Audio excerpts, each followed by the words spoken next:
Of all the people I've discovered in my family tree, my fifth great grandfather John is without a doubt the most impressive. We've got everything: adventure, romance, tragedy, heroism. This guy's life was like a Tom Hanks HBO miniseries.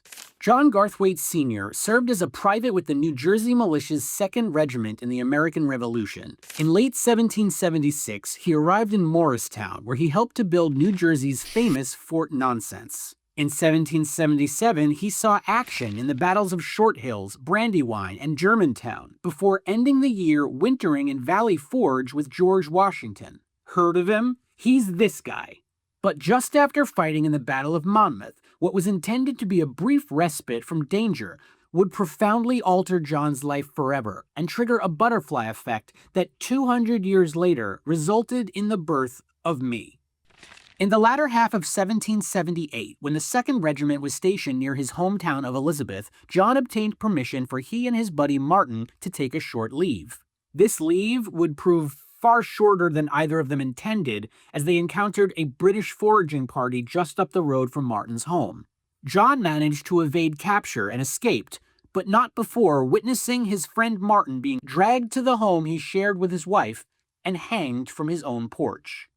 John rejoined his regiment and fought in the Battle of Connecticut Farms. He was captured twice and both times escaped. He was wounded in the Battle of Springfield but refused to leave his post. After the war, clearly still haunted by Martin's horrific murder, he went back to the home of his friend, to the very porch where his lifeless body once swung in the wind. John Garthwaite knocked on that door, and when Martin's widow Abigail looked upon his face, her eyes red from too many lonely and sleepless nights, he pledged to take care of her for as long as they both should live. They were married and had 6 children, one of which was my 4th great-grandfather, Daniel. If those English sons of bitches had slept in an extra 5 minutes, if they had foraged down a different road, or if one of them had stopped to take a piss on a tree, maybe they never encountered John and Martin on the road that day. How am I supposed to feel knowing that I owe my life to somebody losing theirs 200 years ago? And yes, there's a certain epic romance to this story, but I suppose I shouldn't neglect to mention that, well, John and Abigail were also cousins.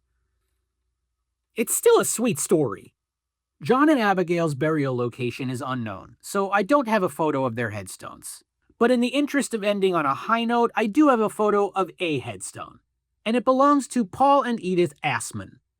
I'm not related to these people at all. It's just funny. Because ass. Rest in peace, motherfucker.